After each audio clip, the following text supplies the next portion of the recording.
እንግዲህ ብዙዎቻችን ከምንፈተንበት ነገር መካከል አንዱ ሰርተን ለውጥ አለማምጣት ነው። እንደናንተ ትጉ ተማሪ የለም፣ ውጤት ሲመጣ ግን ውጤት ላይ የለም። በዚህ ጉዳይ ራሳቸውን ያጠፉ ሰዎች አሉ። ትሰራላችሁ፣ ለውጥ ግን የለም። ማህበረሰባችን ለነዚህ ክፉ መናፍስት ተገዝቷል። እኔ እኮ እድል የለኝም እንላለን። መፍትሄው መዝሙር 4 ነው።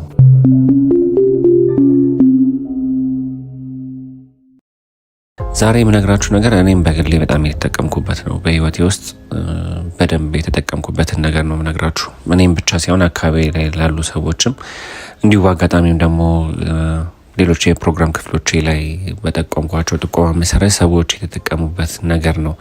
እንግዲህ ብዙዎቻችን ከምንፈተንበት ነገር መካከል አንዱ ሰርተን ለውጥ አለማምጣት ነው።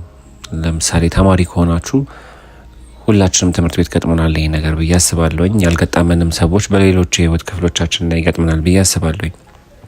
ከማንም በተሻለ ትኩረት አድርጋችሁ ልታጠኑ ትችላላችሁ።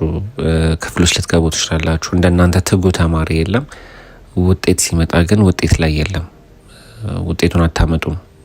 ከእናንተ የተሻለ ታጠናላችሁ። ስታጠኑ ትረዱታላችሁ። ክፍል ውስጥ በጣም ንቁ ተሳታፊ ልትሆኑ ትችላላችሁ። መምህራኖቻችሁ፣ ጓደኞቻችሁ፣ ወላጅ የሚጠብቋችሁ ለውጤት የምትጠበቁ ተማሪዎች ሆናችሁ ሳለ ግን ውጤት ላይ ግን ባዶ የምትሆኑበት አጋጣሚ ይመጣል እና በጣም ብዙ ተማሪዎች በዚህ ጉዳይ ራሳቸውን ያጠፉ ሰዎች አሉ። ለድብርት የተጋለጡ ሰዎች አሉ። ለጭንቀት የተጋለጡ ሰዎች አሉ። ትራውማታይዝድም የሆኑ ሰዎች አሉ። ትምህርት በቃኝ ያሉ ሰዎች አሉ እና ከትምህርት ጋር በተገናኘ በዚህ መልኩ የምትፈተኑበት ሁኔታ አለ። ሰራተኞችም ሆናችሁ ልክ እንደዚሁ ትሰራላችሁ፣ ለውጥ ግን የለም። በህይወታችሁ ስለውጥ አታመጡም። ነጋዴዎች ከሆናችሁ እንደናንተ ትኩረት አድርጎ በትጋት የሚነግድ ወይም ለውጥ ለማምጣት በህይወቱ ውስጥ የሚታትራላችሁ፣ ግን በህይወታችሁ ስለውጥ አታመጡም እና ለምንድን ነው የምሰራው እስክትሉ ድረስ የምትፈተኑበት የህይወት አጋጣሚ ይፈጠራል። እንግዲህ እነዚህ ነገሮች ተያይዘው የሚመጡት ከዚህ በፊትም እንደነገርኳቸው ከመናፍስት ጥቃት ጋር ነው። በተለይም ከዛር መናፍስት ጥቃት ጋር ማለት ነው። እነዚሁ ነገሮች ተያይዘው የሚመጡት ከዛር መናፍስት ጥቃት ጋር ነው። በተለይ የእኛ ትውልድ አሁን ወጣቱ ብዙ ለእንደዚህ አይነት ነገር ግንዛቤያችን በጣም ጠባብና አነስተኛ ስለሆነ ምንነቱን አናውቀውም፣ አንረዳውም እንጂ ቤተሰባችን ውስጥ ባለው ልምድ ምክንያት በተለምዶ የቤት ጣጣ በሚባለው ነገር ከዛም አልፎ የዛር በሚባለው መንፈስ አማካኝነት የተለያዩ ጥቃቶች ስለሚደርሱብን በትምህርታችን ላይ ውጤታማ እንዳንሆን የሚፈትነን መንፈስ አለ። በስራችን ላይ ውጤታማ እንዳንሆን እየገባ የሚፈትነን መንፈስ አለ። የፈለገኛ ትጉ ብንሆን ውጤት እንዳናመጣ ግን የሚገረግረን የሚፈትነን እንድንወድቅ የሚያደርገን መንፈሳዊ ጥቃት አለ፣ የመናፍስት ጥቃት አለ። ይሄ ጥቃት የሚመጣው ደጋግሜ እንደነገርኳችሁ ከዛር መናፍስት ጥቃት ነው። በማወቅም ባለማወቅም ማህበረሰባችን ለነዚህ ክፉ መናፍስት ተገዝቷል። እናትና አባቶቻችሁ ባይገዙ አያቶቻችሁ ከዛ ወደ ኋላ ከዚህ በአዳም ለኮ ጋር በተገናኘ ማህበረሰባችን ጥልቅ የሆነ አሉታዊ ነገር ውስጥ ገብቷል። በማወቅም ባለማወቅም እና በእያንዳንዱ ቤተሰብ ውስጥ ይሄ ፈተና አለ። እያንዳንዱ ቤተሰብ ውስጥ በዚህ እየተፈተናችሁ ያላችሁ ሰዎች ዞር ብላችሁ ቤተሰቦቻችሁን ብትጠይቁ ከዚህ ጋር በተገናኘ ከዛር መናፍስት አምልኮ ጋር በተገናኘ የሚነግሯችሁ ነገር ይኖራል ብዬ አስባለሁ። ያውቁትም ይሁን ሳያውቁት ማለት ነውና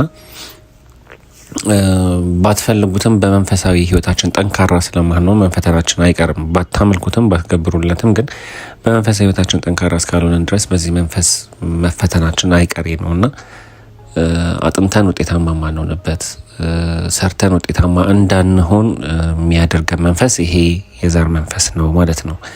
ስለዚህ እዚህ ሁኔታ ውስጥ ሆናችሁ እየተጨነቃችሁ ካላችሁ ተማሪዎች ሆናችሁ ውጤታማ እንድትሆኑ፣ ነጋዴዎች ከሆናችሁም ደግሞ በሰራችሁት ልክ ውጤታማ እንድትሆኑ፣ ውጤታችሁን እንድታዩት፣ ሌሎችም የስራ መስኮች ላይ ሰርታችሁ ውጤት እንድታመጡ ሊረዷችሁ ከሚችሉ የመዝሙር ክፍሎች በርካታ የመዝሙር ክፍሎች መካከል አንዱ መዝሙር 4 ነው። አሁን ይህንን ምነግራችሁ በጣም ስፔሲፊክ ሰርታችሁ ውጤት ለማምጣት የሚረዳችሁን የመዝሙር ክፍል ነው። ወይም ደግሞ እኔ እኮ እድል የለኝም እንላለን። እሰራለሁ ግን እድል የለኝም፣ አጠናለሁ ግን እድል የለኝም ብላችሁ እንደዛ አይነት ስሜት ሲሰማችሁ ወይም እዛ ፈተናው ስትሆኑ መፍትሄው መዝሙር 4 ነው። አባቶቻችን እንደሚያስተምሩት እንደሚጠቅሙት እና እንደተጠቀሙበትም ማለት ነው። እና ሌሎች የመዝሙር ክፍሎች ላይ እንደምነግራችሁ ሁሉ በፍጹም ተመስጦ ውስጥ ሆናችሁ ቃሉን መልእክቱን በልቦናችሁ ውስጥ እያሳደራችሁ በአእምሯችሁ ውስጥ እያሳደራችሁ በፍጹም ተመስጦና ትኩረት ውስጥ 7 ጊዜ መዝሙር 4ን ሁሌ ጠዋትና ማታ በየዕለቱ ብትጸልዩ ይረዳችኋል። በቃ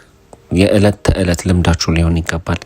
አንድ ቀን ጸልያችሁ ፈተና ሲደርስ ጸልያችሁ የምትወት ነገር ሊሆን አይገባም። ወይም ደግሞ ንግዳችሁ ላይ ትርፋችሁ ሲያሽቆለቁል ጸልያችሁ የምታቆሙት ነገር ሊሆን አይገባም። የዕለት ተዕለት ልምዳችሁ ሊሆን ይገባል። በተለይም እዚህ ፈተና ውስጥ ካላችሁ ማለት ነው።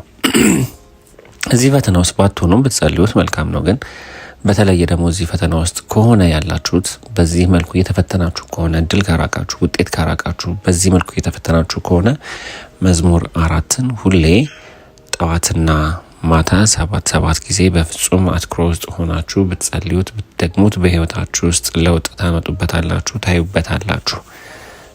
ተማሪዎችም ከሆናችሁ ትምህርት ቤት ከመሄዳችሁ በፊት፣ ልታጠኑ ከሆነ ጥናት ከመጀመራችሁ በፊት፣ ስራ ከመጀመራችሁ በፊት መዝሙር 4ን መጸለይ ልምዳችሁ ይሁን። እኔ በህይወቴ ውስጥ አይቼ ተጠቅሜበታለሁ በብዙ መልኩና ሌሎች ሰዎችም ተጠቅመውበታል። እናት አባቶቻችን ተጠቅመውበታል። እናንተም ትጠቀሙበታላችሁና ከነገ አንስቶ መዝሙር 4ን ልምዳችሁ እንድታረጉት መክራችኋለሁ።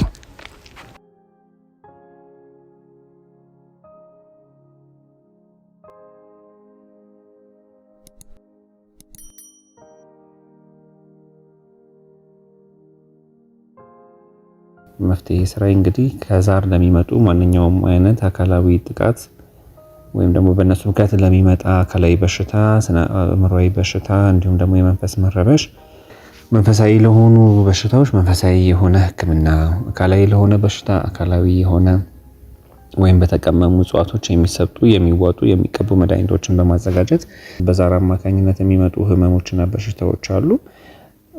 ለነዚህ በሽታዎች አባቶቻችን መንፈሳዊና አካላዊ የሆኑ መድኃኒቶችን እንደሚሰጡ፣ ትሪት እንደሚያደርጉ፣ እንደሚያክሙ፣ እንደሚያድኑ ተመልክተናል።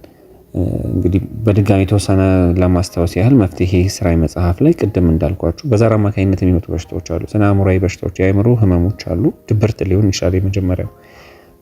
ድብርት ደግሞ ወይም ጭንቀት የሚፈጥረው ሌላ አካላዊ በሽታ አለ። ለምሳሌ ካንሰር ሊሆን ይችላል፣ የራስ ምታት ሊሆን፣ በርካታ ነገሮች አሉ አካላዊ ልንላቸው የምንችላቸው በሽታዎች ማለት ነው። ስለዚህ አባቶቻችን አካላዊ ለሆነው በሽታ ለምሳሌ ካንሰር ሊሆን ይችላል። ለካንሰር መድኃኒት አለው እንደምታውቁት። ካንሰር ግን በዛር ጥቃት ይመጣል ለምሳሌ። ስለዚህ ለካንሰር እጽዋቶችን በመቀመም መድኃኒት ያዘጋጃሉ አባቶች። ይሄ እጽዋቶቹ ምንድናቸው፣ እንዴት ነው የሚቀመመው የሚለውን ነገር በስፋት የሚያትት መጽሐፍ ነው። በርካታ መጽሐፎች አሉ ወደፊት በስፋት የምናነሳቸው። አንደኛው ግን አሁን ያልኳችሁ መፍትሄ ስራ የተሰኘው መጽሐፍ ነው። ስለዚህ ይሄንን ክፍል ይሄንን ሐሳብ ባነሳን ጊዜ አንዳንድ እህት ወንድሞች ያነሳችኋቸው ጥያቄዎች ነበሩ። ለዚህ ነገር መፍትሄው ወይም ደግሞ መድኃኒቱ ጸሎት ነው፣ ጸሎት ብቻ ነው ብላችሁ ያነሳችኋቸው ሐሳቦች አሉ። እውነት ነው። ጸሎት በዛር ለሚመጣ በሽታ ብቻ ሳይሆን ጸሎት የሁሉ ነገር መጀመሪያ መጨረሻ ነው። ከጸሎት ውጭ የሆነ ነገር የለም። ከጸሎት ውጭ የሆነ ጥበብም የለም። ሁሉም ነገር የሚፈታው በጸሎት ነው ከእግዚአብሔር ጋር። እንግዲህ የሁሉም ነገር መሰረት እግዚአብሔር ነው። ጥበብን የምናገኘው ከእግዚአብሔር ነው። አባቶቻችን መፍትሄ ስራዬንም የሚጽፉት የትኛውንም የጥበብ የሕክምና መጽሐፍ ቢጽፉ ከእግዚአብሔር አምላክ ባገኙት እውቀትና ጥበብ ነው። ያንን እውቀትና ጥበብ ያገኙት አባቶቻችን በጸሎት ነው። ስለዚህ ከጸሎት ውጭ የሆነ ነገር የለም። የሁሉም ነገር መሰረት ጸሎት ነው። ሁሉንም ችግር መንፈታው በጸሎት ነው። እኔም ያልኩት ያንን ነው። ይሄ እንዳለ ሆኖ አባቶቻችን በጸሎት ያገኟቸው ደግሞ እውቀቶችና ጥበቦች አሉ። ለምሳሌ ሕክምናውን ስናነሳ መፍትሄ ስራዬን ብናነሳ እሱን ጥበብ አባቶቻችን ከየት አገኙት ስንል መጽሐፈ ኩፋሌ ማንሳት እንችላለን፣ ወይ መጽሐፈ ሄኖክ ላይም በስፋት ተቀምጧል። ይሄ ሀሳብ እንግዲህ አባታችን ኖህ ከጥፋት ውሃ ከዳኑ በኋላ ከወረዱ በኋላ ከልጆቹ ጋር በተቀመጠበት ጊዜ ክፉ መናፍስት እነዚህ ዛሮችን ጨምሮ ክፉ መናፍስት የኖህ ልጆችን አእምሮ ተቆጣጥረው አስጨነቋቸው። ሲያስጨንቋቸው ኖህ ያደረገው ምንድነው? ወደ እግዚአብሔር ወደ አምላኩ አለቀሰ። መፍትሄ እንዲሰጠው ማለት ነው። በጸሎት ጠየቀ። እግዚአብሔር አምላክ የ700 እጽዋቶችን ሚስጥር ገለጠለት። በእነዚህ 700 እጽዋቶች ይህን መሰል በሽታዎች አእምሮአዊ የሆኑ በሽታዎችን የመናፍስት ጥቃቶችን እንዴት መርታት፣ እንዴት ማሸነፍ እንዳለበት፣ ልጆቹ እንዴት መፈወስ እንዳለበት አስተማረው። ይህ መጽሐፈ ኩፋሌ ላይ የተቀመጠ ታሪክ ነው። በዛ እነዛን እጽዋቶች ቀመሙ እንግዲህ ልጆቹን ያድን ይፈውስ ነበረ። ይሄ የዕፀ ደብዳቤ የተሰኘው መጽሐፍ ነው። ከዕፀ ደብዳቤ የተወጣጡ መጽሐፎች አንደኛው መፍትሔ ሥራይ ነው። ስለዚህ በጸሎት ኖህ ያገኘውን ጥበብ ጽፎ ለልጅ ልጆቹ አስተላለፈ። ኖህ ኢትዮጵያዊ አባታችን ነው። ከሱ የወረስነው ጥበብ ነው አገር በቀል የሆነው የሕክምና እውቀት። ዕፀ ደብዳቤ የሚሆን ሌሎችም ወደፊት የምናነሳቸው መጽሐፍቶች። ስለዚህ እኔ በማነሳቸው ሀሳቦች ላይ ይሄ መጽሐፍ ይሄ ጥንታዊ አባቶቻችን እውቀት ለዚህ ነገር በሽታ መድኃኒት ነው ወይም ደግሞ እነዚህን የመሳሰሉ በሽታዎች በዚህ መጽሐፍ ላይ ባለው እውቀት አማካኝነት ይፈወሳሉ ወይም ስንል አትጸልዩ ማለት አይደለም። ወይም ደግሞ ጸሎት አይፈውስም እያለን አይደለም። ወይም ጸሎት አማራጭ አይደለም እያልንም አይደለም። አባቶቻችን ግን በጸሎት ያገኙት እውቀትና ጥበብ አለ፣ ከእግዚአብሔር ያገኙት። እንደ አገር ታላቅ የነበር ነው ያንን እየተጠቀምን ስለነበረ ነው። አሁንም የሚበጀን እሱን መጠቀም ነው። ከምዕራብ ዓለም የሚመጣ መድኃኒት ሌላ በሽታ ነው የሚፈጥረው እንደምታውቁት፣ ወይንም ደግሞ ወደፊት በስፋት እንደምናነሳው። ስለዚህ የዛር መናፍስት ጥቃት የሚመጡ በሽታዎችን ለመፈወስ ብዬ ሀሳቦችን ሳነሳ ወደፊት እስካሁንም ያነሳናቸው ላይ ጸሎት ውጤት አያመጣም ወይ ጸሎት አይፈውሰውም እያልኩኝ አይደለም። ጸሎት የሁሉም በሽታ የመፈወስ ኃይል አለው። በቃ የሁሉም መጀመሪያ መጨረሻም ነው። በጸሎት ያገኘናቸው ግን ጥበቦች አሉ። ጥበብ እንዳለው እንግዲህ ብዙ አይነት ጥበብ አለ። እኔ እያወራሁ ያለሁት ከእግዚአብሔር አምላክ የማያጣላን ዳይሬክትሊ ከሱ ያገኘናቸው በቀጥታ ከእግዚአብሔር የተቀበልናቸው አባቶቻችን ከእግዚአብሔር ባገኙት እውቀት ያገኙትን እውቀት በጻፉልን መሰረት የምንጠቀመው ነው። ከቅዱሳት መጽሐፍት የማያጣላን፣ ከስርዓተ እግዚአብሔር የማያርቀን፣ ከቤተ ክርስቲያን ስርዓት የማያስወጡን፣ ከዶግማው ከቀኖናው ከትውፊቱ የማያስወጡን ጥበቦችን ማለት ነው። ስለዚህ እነዛን ጥበቦች መጠቀም ክፋት የለውም እና ከጸሎት ጋር በቀጥታ ባታገናኙት ይገናኛል፣ ግን በአሉታዊ መንገድ ባታገናኙት የተሻለ ነው ብዬ አስባለሁ።